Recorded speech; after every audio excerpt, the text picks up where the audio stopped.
I'm very compelled by Gary's comments about the problem of universalism and particularism, particularly because of the place where I work, which is always cast as an African exceptional case, South African, because it decolonizes very belatedly.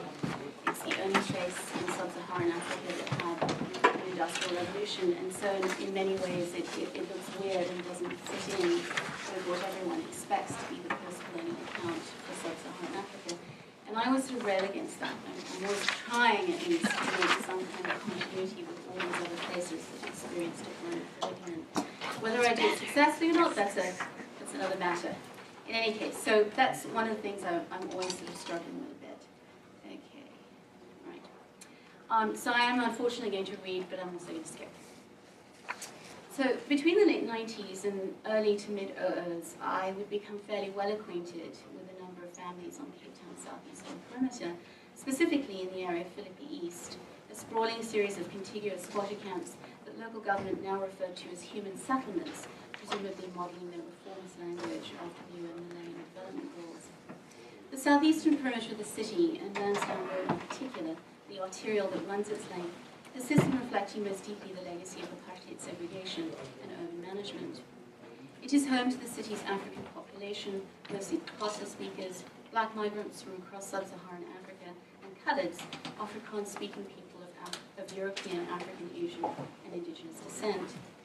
Though apartheid legislation no longer prevails, this dumping ground to which hundreds of thousands were dispatched remains utterly peripheralized, even as the city draws much of its blue-collar workforce from its ranks, and Africans and Coloureds by their sheer numbers dominate.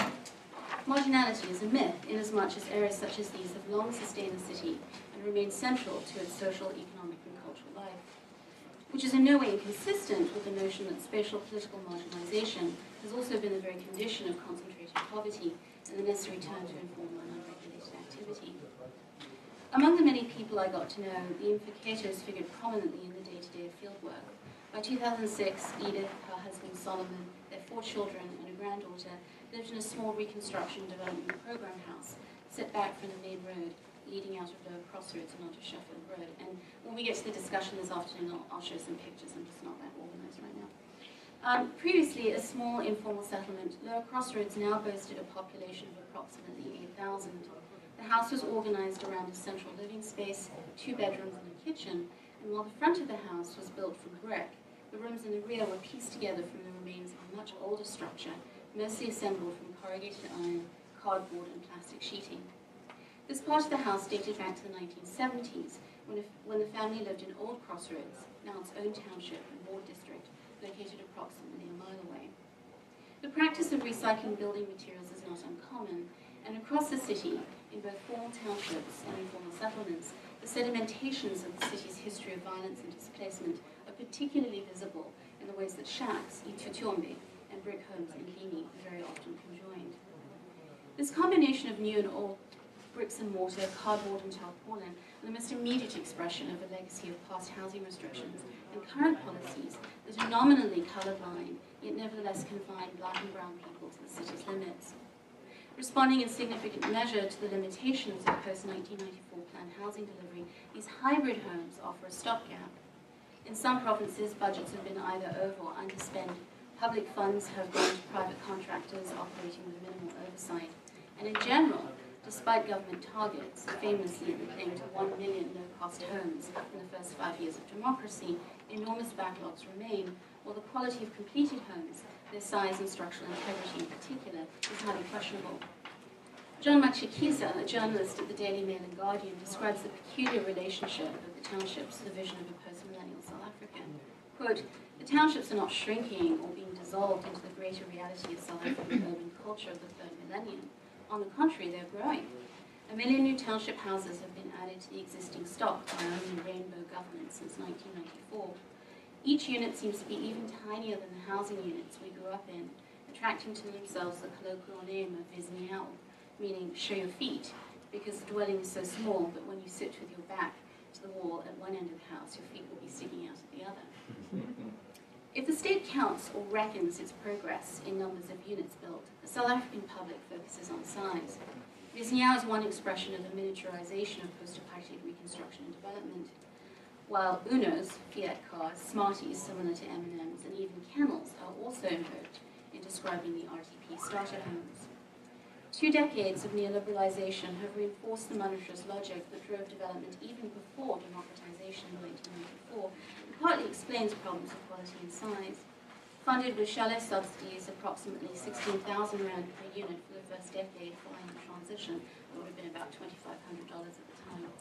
There were never the incentives to build well and large.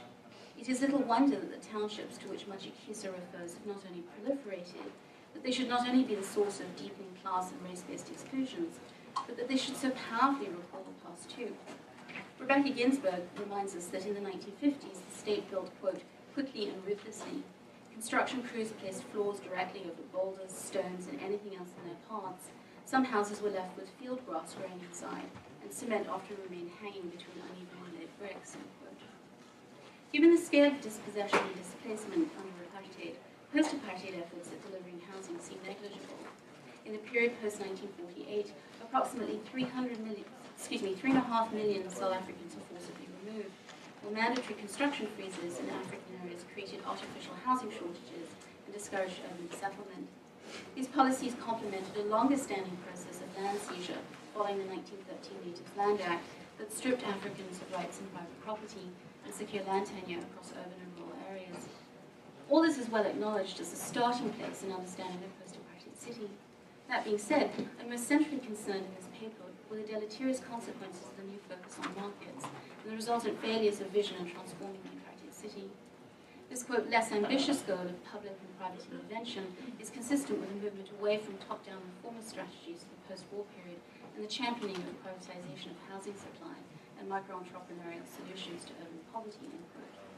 As we know, free market strategies tend to encourage, quote, private and personal responsibility and initiative, end quote, and thereby deny collective obligation, which in a place like South Africa would be the only way to confront a much longer history of colonial dispossession. In the absence of collective action and obligation to reckon with the South African past, individuals, women in the case of this paper, seem most often to bear the greatest responsibility for community, for kin, and for household. They expertly reckon both material and social costs of life and depend on networks of mutual reliance. This follows in a long tradition of domestic management, thrift, and financial resourcefulness in African communities. Even in the early days, in the 1970s, with the illicit establishment of places like Crossroads, Squatter Camp, despite the absence of formal infrastructure, there were undertakers, makeshift churches, schools and creches, all signs of renascent entrepreneurialism and self-sufficiency. Were ubiquitously, the local Sparta shop, the corner store run from a private home, has long sold bread and milk and sweets, homemade foods, and other conveniences. Edith ran just such a sweet and snack shop from her front yard and could often be found preparing small fried foods and seasoned chicken feet, which her husband then sold from an outdoor stand, along with loose cigarettes, small packets of crisps, and an assortment of sweets. The so-called survivalist business provided the family with its main source of income, bringing in the equivalent of a few dollars a day. Sparta shops occupy a precarious niche within the larger township economy, at once responsive to extreme competition from local shopping malls. The shop right near Lower Crossroads is less than a half mile away, as well as to smaller concerns mostly owned by foreign nationals, including Somalis, Ethiopians, and some Zimbabweans. Foreigners, so-called, are perceived to be hard-working, ready to throw in given the relative stability and prosperity afforded them in South Africa, and people argue that they tend to undercut the local competition, remaining open later into the evenings and catering to the whims of customers. Predictably, perhaps, South Africans misidentify immigrant small business owners as the source of larger problems of structural unemployment, and occasionally such sentiments fuel violent attacks against suspected illegals or makwere, as was the case in 2008. The fact that South Africans resort to violence and reasoning their redundancy arguably depends on a broader problem of state-legitimated violence as well, the kind of state-legitimated violence that brought on South Africa's mass structural unemployment in the very first place. Capital on the limits. For many residents of Lower Crossroads, so-called informal businesses make up in no small part the lack of wage-paying jobs, raising fundamental questions about the salience of the informal as an analytic in explaining hybrid zones of productive activity within the national economy, the largest in Africa, yet whose associated workforce is regarded as largely superfluous to the formal labour market. This relationship between formal and informal sectors echoes a broader regional and continent-wide phenomenon of forces of globalization that have resulted not so much in the seamless integration of national economies into the global system, but rather to quote, capital flows and markets at once lightning fast, patchy and incomplete, end quote. Such configurations remind us that rather than failing to meet the endpoint of the developmentalist telos, that such unevenness is inherent to a new sophisticated world system. Arendt, writing of the concept of superfluity in the origins of totalitarianism, of workers drawn from all over the world by South Africa's gold rush and industrial revolution, observed these would otherwise have had little use or function in the labour market had it not been for the colour of their skins and the preferential treatment afforded by workers. For Arendt, there existed a logical continuity between forms of surplus labour and surplus populations, populations conceived as subjects for elimination. In this sense, Arendt anticipated the proposed biopolitical state, even while the concept was never more than implicit in her own work.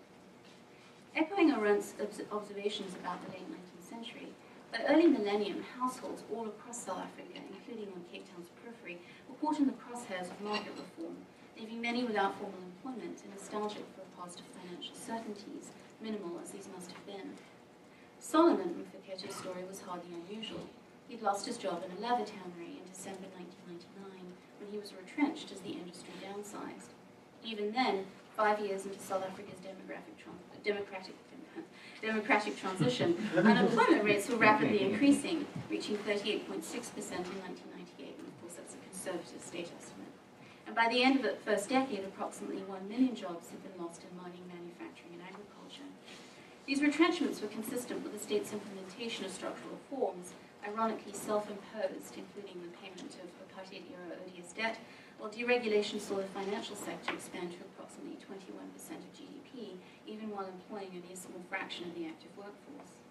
There are many interventions to be made in the debate over the successes or failures of post-apartheid economic policy, whether rapid growth has sustained or undermined development, or whether eschewing job creation has in fact dealt a fatal blow. It is certainly fair to say the poor have been sidelined by a mode, quote, of globalized economics that produces socioeconomic growth without a commensurate increase in regular wage-paying work, end quote. For all that, volatility in the South African economy and the fact of growing inequality seem particularly pressing issues. Both strike hardest at the already vulnerable, those without shelter or jobs. The city itself is a site of both surplus production and struggles over access to surplus, which is deployed in developing urban infrastructure and in turn enabling the conditions for speculation. At the other pole, lack of access to capital produces spaces in which neither adequate infrastructure nor a formal housing market on which to speculate exist, as in those many peripheral zones that border the city of Cape Town. These dual forces have not only produced marginality, they have sustained pre-existing marginal relations predating 1994. Many of South Africa's economic problems first emerged during the crisis years of the 1970s and have worsened with the country's belated insertion into the world financial system. Financialization tends to intensify pre-existing uneven relations inasmuch as specific circuits of capital have a propensity to expand at much faster rates than others, and in so doing create two quite distinct areas, one speculative and hence volatile, the other given to decline. In an economy previously organized around uneven and combined development, as left scholars were already arguing in the 1970s, given the relation of the labor reserves to the country's cities, financialization exacerbates historically produced unevenness. Taken together, a history of radical inequality and financialization, South Africa has become not only one of the most unequal societies, but in response and of necessity, the protest capital of the world. Volatile or unstable in two senses then, in the political and economic sense, the South African economy has sustained fully 6 currency crashes between 1996 and 2011 and a sizable real estate bubble. The latter has led to an expansion of the consumer credit market, mortgages for the most part, and to unsustainable lending driven by consumerism. For ordinary borrowers, high interest rates set by the Reserve Bank, the strategy for belatedly integrating South Africa into the global financial system, have generated unserviceable levels of debt, and in many instances served as the grounds for eviction from homes with underwater mortgages. In this sense, there is a direct relationship between financialization and homelessness. As labor-intensive industries and the production of real goods gave way to a focus on financial markets and corporate treasuries turned to finance capital in search of higher returns, unemployment levels increased during the mid to late 1990s, while many surviving jobs were casualized. Those who remained in formal employment now bore the added responsibility for supporting multiple dependents, straining already fragile networks of kin. For a majority of black households, this translated into a renewed reliance on the informal economy, informal circuits of lending and borrowing, including loan sharking, consumer credit, and an emerging welfare apparatus. Long staples of township life, the fact of growing structural unemployment suggested increased dependency on informal financial institutions, broadly understood as financial mutuals. To be clear, these have a long history dating back to the 19th century. Indeed, with the advent of the migrant labor system, financial mutuals assisted families with domestic reproduction as households came to span long distances between the rural areas and the towns, a point to which I will return below. Paradoxically, by early millennium, while black households renewed efforts in self-reliance, the cities in which they were based, Cape Town included, listed from crisis to crisis, in housing and service delivery, as well as in the employment sector. And yet these were somehow secondary considerations for city managers and local government officials who turned their attentions instead beyond South Africa. A failed bid on the 2004 Summer Olympics was quickly followed by a successful bid to host the 2010 Soccer World Cup. In a new world of global cities and competition with faraway rivals, municipal responsibilities have been seemingly reduced to concerns for international tourism revenue. Thus, by 2010, rather than fulfilling promises of job creation and public spending, the state was instead placing the finishing touches on costly soccer stadium. And in the year preceding the World Cup, South Africa lost an additional 1.3 million jobs. Supplanting the vision of a post-apartheid city committed to a shared responsibility for welfare and equality, the notion that Cape Town and other cities might be regarded as world-class won the day. At the grassroots in communities like Lower Crossroads and adjacent townships, alongside the informal marketplace, most households came to depend on monthly pensions and child support grants. If the period since the early 1990s had seen the withdrawal of the state and the penetration of market relations in housing and service delivery, notably this was also a time for the steady rollout of a fairly comprehensive system of social assistance directed precisely towards undoing the racial welfarism of the past. How could this be genuinely a liberalism?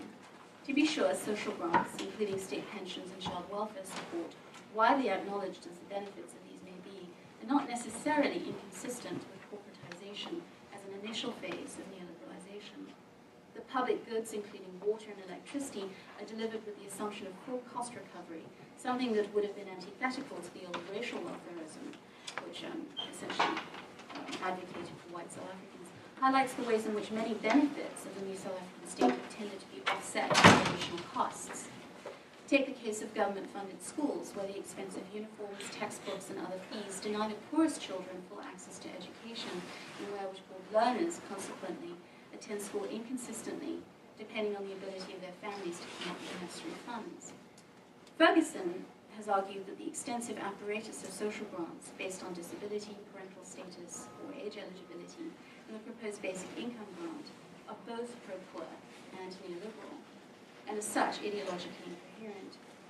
Though social grants undeniably sustain households, their capacity for genuine poverty reduction is questionable, not least because economic policy in South Africa has been so aggressively focused on growth rather than job creation, leading to a significant decline in labor's portion of social surplus. In this sense, social grants can hardly be said to be pro-poor or poverty alleviating, even if many South Africans have become heavily dependent on them. The wage puzzle. At 65, Solomon Mfeketo began collecting a state pension amounting to approximately 800 rand a month, which is about, at the time, $120, and now about 80. While 3 Mfeketo children were of working age but had no work, and a 4th child was still attending school.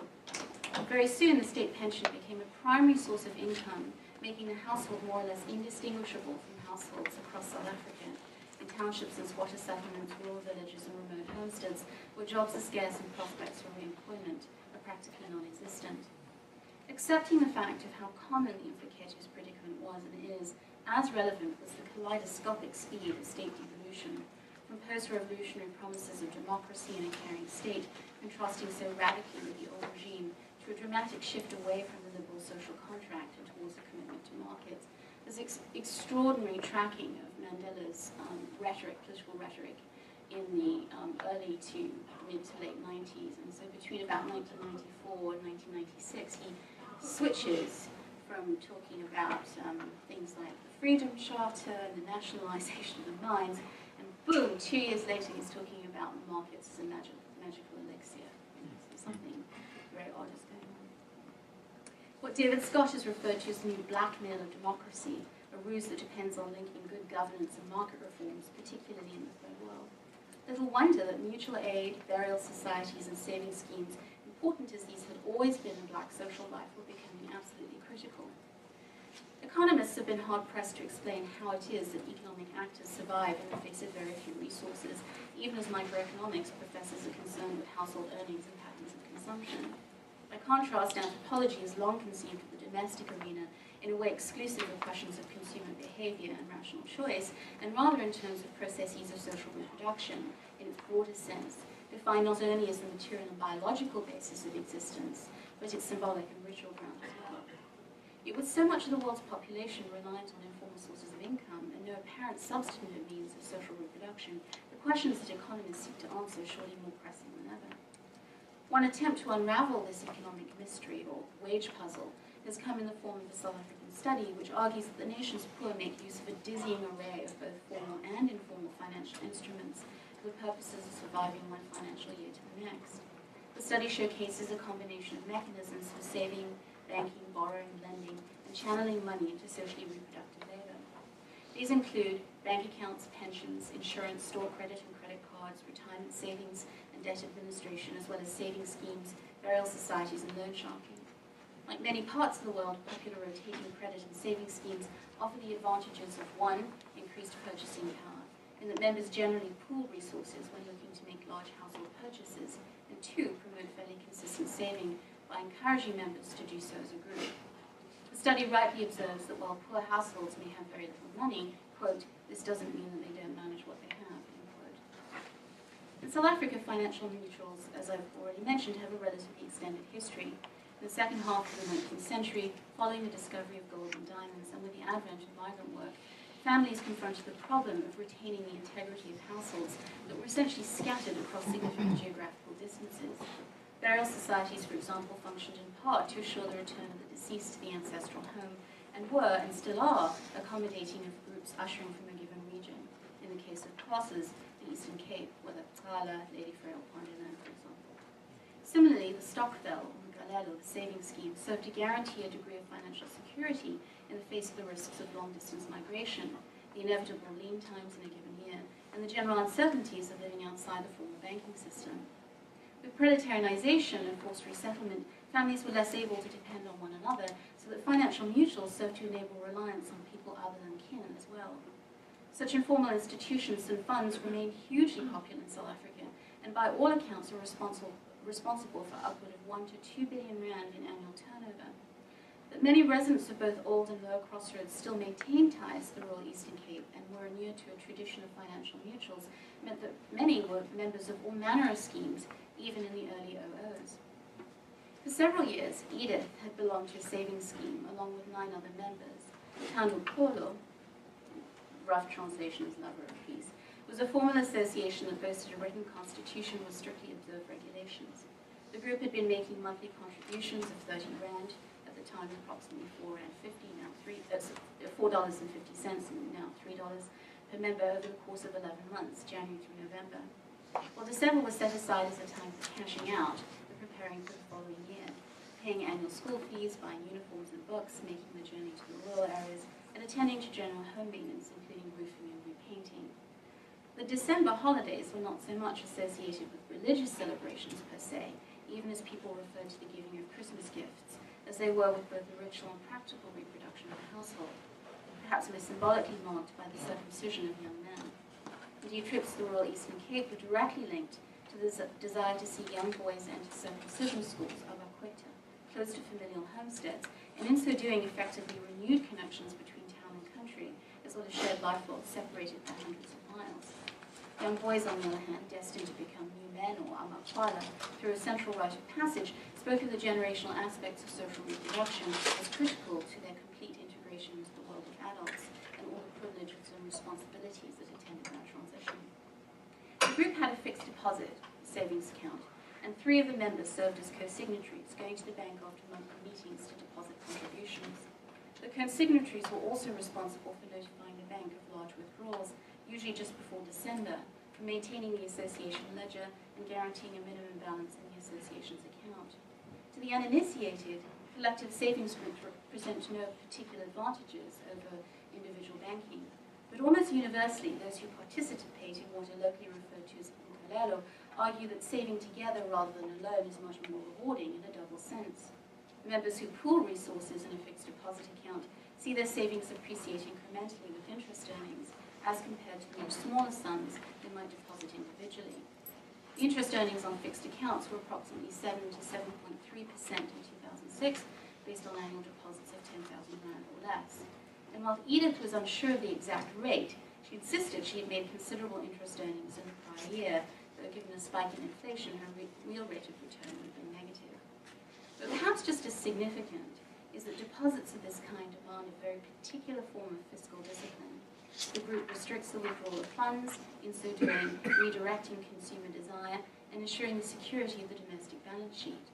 What seems to underwrite such disciplining is the logic of delayed gratification, through which lump sums are converted into a steady trickle, what Karl Polanyi thought of as redistributive and reciprocative systems, or redistribution once more.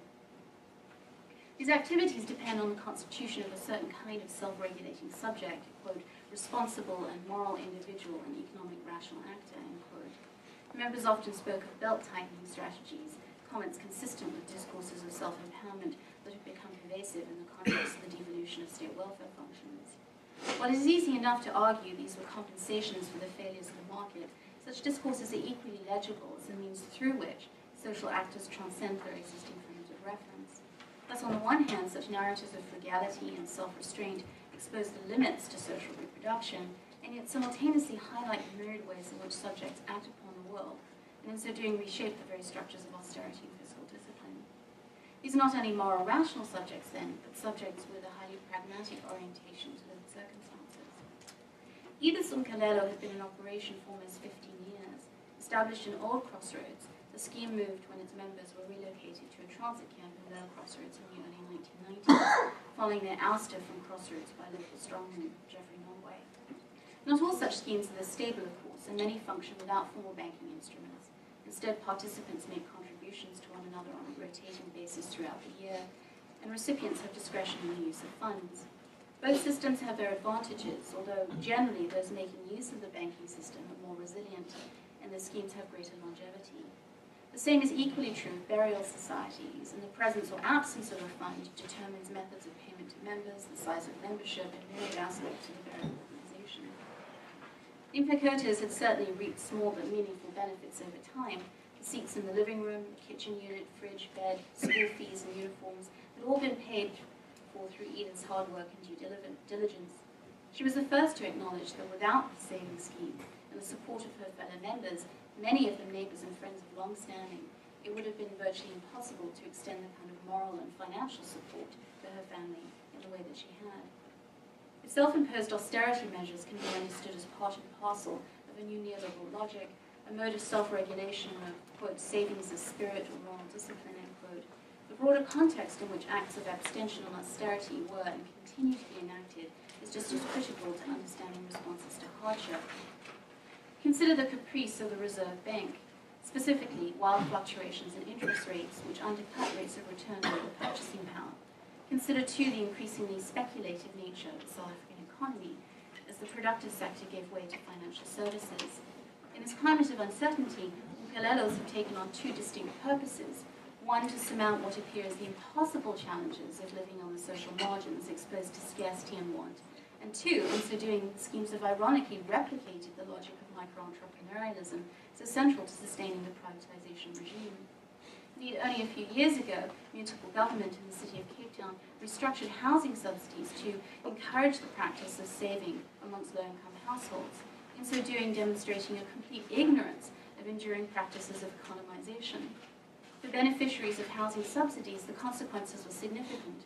Those without the financial means to provide their own homes were for the very first time since the implementation of a post-apartheid housing program obliged to make statutory top-up payments drawn from savings on otherwise free benefits. A similar logic informs the introduction of school fees. the argument being that small contributions promote a sense of ownership in public education, ignoring the challenges this poses for out-of-work parents. This isomorphic relationship between official policy and everyday life, between so-called formal and informal economies, really drives a set of central questions which I'm trying to address in this paper. Specifically, the conjuncture of kinship and political economy, politics of domestic life, and politics more broadly. What sort of practice and politics of life and forms of life does this conjuncture foreground, and what connections might these have to a much broader set of global forces? The practices of fiscal austerity I've described to this point strike at the core of households, not only on the peripheries of South African cities, but cities globally, and raise vexing questions about the linkages between housing and the reproduction of labour power, particularly in circumstances in which security of housing tenure is not assured. Further, what kinds of new subjectivities emerge in the face of the partial disarticulation of daily life from circuits of capital and commodities, not least wage work? What forms of desire are shaped by austerity? And how does austerity refigure, often enough, complex practices of money exchange, lending, and abstention? For example, how is it that in contexts of spiraling debt, exorbitant interest rates, and land speculation, all symptoms of the transnationalization of cities, that institutions of money lending, saving, and banking amongst the poor come to correspond to certain aspects of the larger political economy, specifically to heightened levels of personal indebtedness? Notably, in poorer households, the resort to both formal and informal credit instruments have taken on critical dimensions. Quote, while the richest South Africans pay on average 20% interest for credit per annum, the poorest pay on average 175%. The state of indebtedness of our people is at crisis point. Only last week, the Constitutional Court dealt with the plight of Karoo residents who lost their houses for miserable debts of as little as 198 rand for buying food on credit. That's $20. Debt is politics. My focus on the domestic space as a site of uncertain, reciprocative, and redistributive work highlights the challenges facing South Africans living on the margins of the new democracy, wherein the uncertainty that comes with efforts to socially reproduce households translates into a general anxiety that little can be brought to completion, that the conditions of possibility for life itself are at once virtually impossible, and yet must be faced, however extremist the situation might be. Families like the implicators and others continually invent and reinvent the worlds they occupy in ways that both deftly acknowledge and ignore the crisis that seems to engulf them, suggesting that crisis is not particularly useful in explaining how lives at once severely circumscribed by need are often simultaneously sites of aspiration and hope. Hoping for something and willing its realization are grounds for certain maturity and for keeping crisis at bay, while such hopes in their turn translate into directed attempts at transformation, if only minute ones, through the melding of old shacks with new RDP houses, through small and enterprising survivalist businesses, through the dispatching of school-aged children to the countryside to be cared for by extended family. The broader question implied by these observations concerns the ways in which social actors, while limited in their capacities to change the worlds they occupy, nonetheless become sufficiently inventive so as to outdo, again if only in small ways, the conditions that are in existence, often enough working to connect new and old forms. Again, this is most concretely given in the amalgamation of brick homes and shanties, and thereby in a sense risking what is already known in order to redefine the possible from within the constraints of dominant structures. Now, in the remainder of this paper, I want to address various economic survival strategies and the ways in which these confront a new kind of material politics or material possible. Specifically, I want to consider the place of debt and the use of credit instruments, both formally and informally. Scholars of South Africa have noted a peculiar synergy between the formal and informal economies, heightened speculation in financial and real estate markets on one hand, and the use of consumer credit amongst the poor on the other. One of the critical sites of continuity between formal and informal sectors arises precisely in the extension of unsecured credit by banks to the nominally employed. Joining with microfinance institutions and the pervasive township loan shark or hoi-hoi scheme, pyramid scheme, banks encourage over-leveraging, leading to aggressive debt collection down the line. In the aftermath of the August 2012 Marikana miners' massacre, at the heart of miner discontent over meager wages was the fact of their indebtedness. Quote, it did not take long before the lender's role in mine worker finance was identified as central to the worst police massacre in a half-century.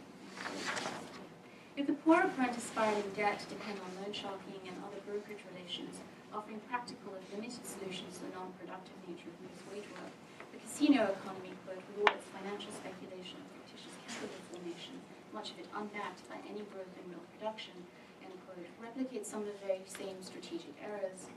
Both involve a faith bordering on the occult, a faith in the generative properties of transactions involving either money or capital, and on a general principle, namely that value can be conjured from nothing, or rather from what are largely immaterial stand-ins for value itself. Just as derivatives derive value from other things, other assets, the movement towards finance seems to depend on producing redundant populations for capture by a growing subprime industry. We would do well to recall a formula by which money is converted into commodities and commodities into money prime or MCM prime, and how that formula, in the absence of commodity production, is rewritten as MN prime, where capital generates more capital, somehow unmediated by the commodity production process. Marx was not unaware of the potential of money markets, of course, nor apparently was John Wesley, who referred to, quote, the hidden incestuous breeding of cash without exertion, end quote, as pariah capitalism. Marx's general formula for capital concluded with a case of interest-bearing capital, that is, a mode of circulation in which the intermediate stage was lost, and money begot money, or as he characterized it, money which was worth more money, value which was greater than itself. Yet Marx's primary emphasis on productive forces and the relations of production as a mechanism driving world history made the sphere of circulation a less likely focus, at least as a relative matter. The prominence of finance capital in the 21st century, however, is hard to ignore, as is the sphere of circulation that makes it so profitable. The emergence of circulation as, quote, the cutting edge of capitalism, end quote, has transformed aspects of our modern market economy in quite radical ways, decoupling capital from sites of production, while the forces of circulation have tended to reorganize national borders, the integrity of national economies, and the very functions of a liberal state. Whereas such cultures of circulation signal the amplification of circuits of finance capital, and whereas such circuits and their velocity may distinguish the contemporary conjuncture, the apparent absence of real production also marks a mystification, not so much the actual dissolution of the commodity, namely abstracted labor value in the MCM prime formulation. Still, labor's apparent disappearance, that is, through a series of geographical displacements, and other substantial fixes, is paralleled by the very real experience of absent wage work and the concomitant spiraling of extremes of wealth and poverty. In such circumstances, experiences of the everyday are transformed, just as the shape and scope of the narratives describing such experiences take on strange and new form. Those who somehow beat the odds, riding the roller coaster economy with its currency crashes, high interest mortgages, and necessary defaults, are thought to have sold their souls to the devil, devised Faustian pacts, or consorted with witches. In rural South Africa, for example, farmers perceived to profit against the odds of bad weather, blight, and low commodity prices do so, it is argued, because they benefit from the free labor of zombies in their control, armies of which descend into the fields by moonlight and reap profits for their masters. But just as zombies come to haunt their owners, following them everywhere like, quote, unruly shadows or the alienated essence of their own labor, end quote, bad investments and the debt they create haunt their investors too. In this sense, financial markets are equally prone to what I will call mythical thinking, which is to say they assume, particularly in environments in which certain instruments function outside the reach of regulators, and the velocity of capital stands in for real money, that profits can be arbitraged in the lag between the moments of investment and return. And just as zombies persist in reminding their masters of their savage exploitation, so investing in certain sectors carries enormous risks. Trading in credit is one such case. On the one hand, there can be no doubt, quote, that financial product innovations, and especially new debt instruments, associated with new information, communications, and technology simply permit a greater debt load without necessarily endangering consumer finances, end quote. On the other hand, as the subprime mortgage market's collapse has shown, there are limits to the debt burden individuals and formal institutions can bear. Marx's primary object of de-reification was surely the commodity, and one way to debunk the notion of value as intrinsic to the thing was to show the ways in which commodities were implicated in a network of social relations, and most fundamentally, the labor process. In this way, the thingness of the commodity was set against the process of labor alienation, of which it was a direct and immediate outcome. Marx argued that this process was concealed by the science of political economy, which instead construed value as a series of formulae bearing, quote, the unmistakable stamp of belonging to a social formation, in which the process of production has mastery over man, instead of the opposite, and appears to be the political economy's bourgeois consciousness to be as much a self-evidently and nature-imposed necessity as productive labor itself, end quote. My point in rehearsing Marx's well-known critique of commodity fetishism is the following. At least in some formalist sense, both finance capital and other informal transactions that assume capital and money respectively as central to their endeavors dissolve MCN prime into MM prime. It is particularly striking then that in two entirely distinct sectors, albeit connected sectors of the economy, one financial and hence formal, in scare quotes, the other informal, in scare quotes, for want of a better term, wage work has become more or less dissolute. In the one instance, fewer and fewer actual workers are required to drive the culture of circulation, while structural unemployment has given rise to an ever-expanding informal sector as a manifest expression of systemic redundancy. But is this really a crisis or something more permanent? As Janet Roymont has recently observed, by common acknowledgement in both banking circles and amongst neo-Marxists, systemic risk is built into the market system, belying discourses of redundancy as crisis, which tend to mask the very mechanisms by which superfluous populations are necessarily produced. Edith and Anati have not been alone in waxing nostalgic about the days when their husbands had full-time wage-paying jobs. The new post-apartheid state has been equally invested in the notion of the worker citizen, a powerful, if anachronistic symbol, now deployed to define the new democratic citizenship. The re-emergence of the trope is particularly notable given the job losses that have come with the political transition, and stands in stark contrast to the rapid growth path advocated by neoliberal ideologues. So admitting then that the idea of the labouring subject is something of anachronism, contingent on an older theory of labour, once realised through travel to urban areas from the countryside and through access to wage work, what purchase do such reveries have on the present?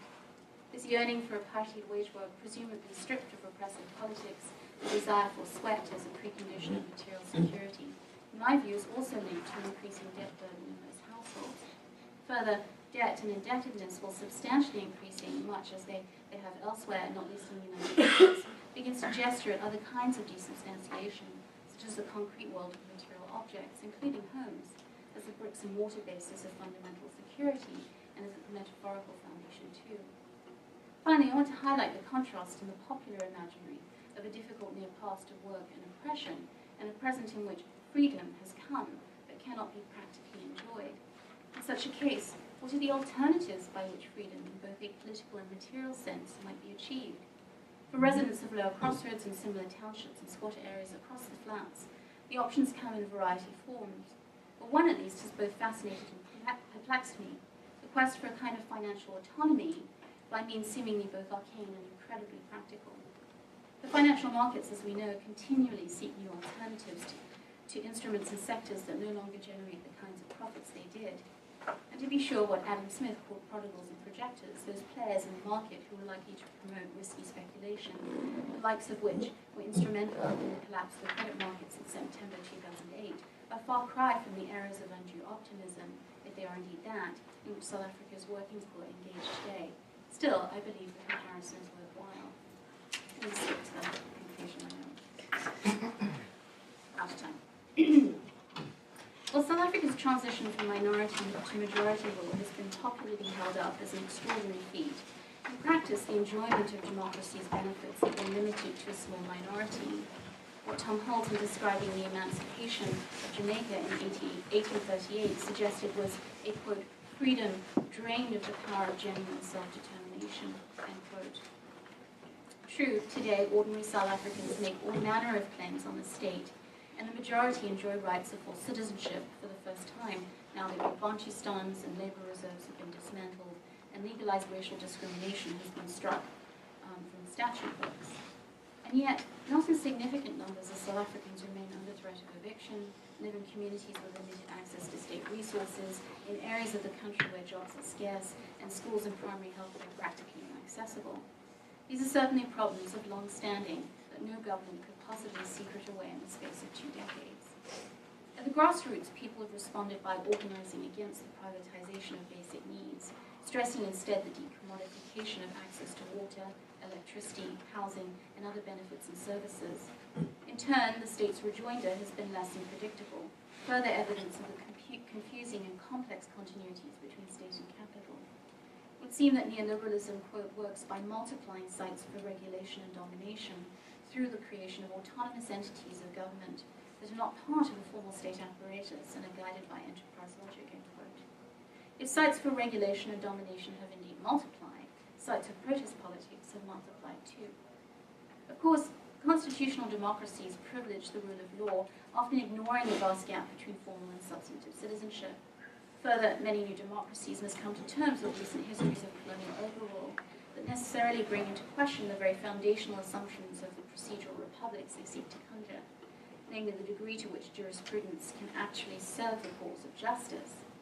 The wide rift between form and content is therefore perhaps most visible in post-revolutionary societies.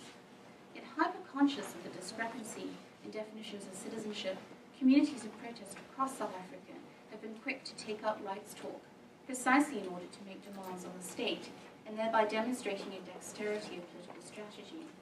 While this may be a cause for some optimism, it is equally clear that socioeconomic rights have become, quote, the main terrain of struggle, unquote, between the state and civil society, and as such signal an ever-widening ideological gulf between the presumed values of political emancipation and market freedoms. And so the reckoning continues. In a way, this paper has been a meditation on the problem of reckoning after apartheid. By this I mean several things: accounting materially and morally for a past that was profoundly unjust, reckoning too in the sense of accounting day by day for the ways in which the present can be lived, pragmatically assessing possibilities for making home in the city of Cape Town, other cities too, and in so doing reproducing life itself. Each of these modes of reckoning suggests a kind of bookkeeping. And as we've seen, this is precisely what people do. They calculate the probability of marginal gains in context of want and extreme inequality. And so a vast number of Cape Townians organize their lives, homes, and settlements through minute calculations of the costs, material and moral, of risking life on the periphery as a condition of a precarious hope.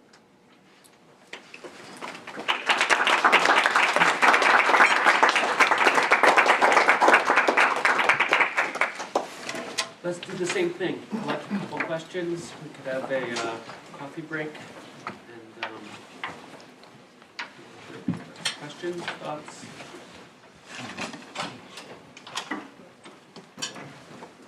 I have a question. Actually, it's a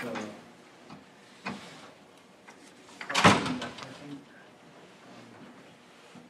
maybe trying to provoke thinking about debt in a longer span, because in some ways relations of debt and debt capture has been a long-standing facet, for instance, of agrarian economies. But it strikes me that the point you're making is that in agrarian economies, debt capture is always linked to the imperatives of production, whereas now there's something different about this financial economy, where, in a sense, people are reduced to variously risky future income streams. So there's a way in which there's a kind of abstraction that is that's ongoing that wasn't the case in the past. But in a sense, it's worth thinking in some ways then about the whole kind of genealogy of debt itself as an instrument of maybe discipline and capture.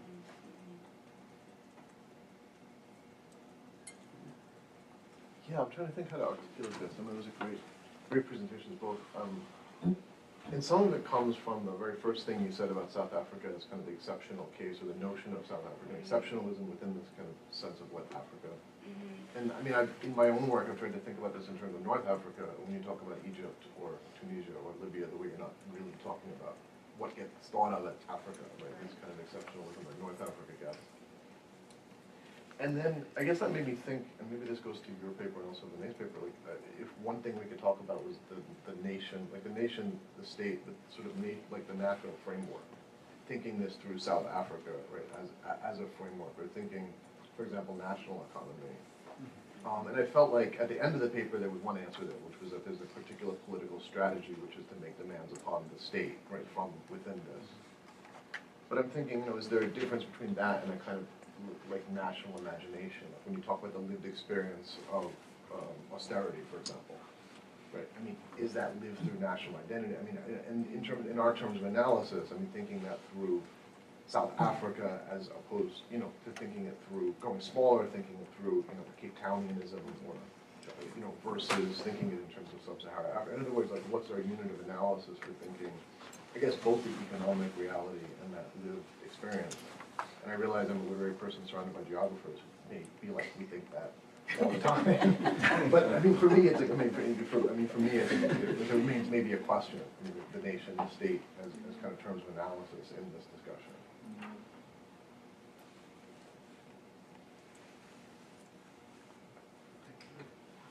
Question or a comment?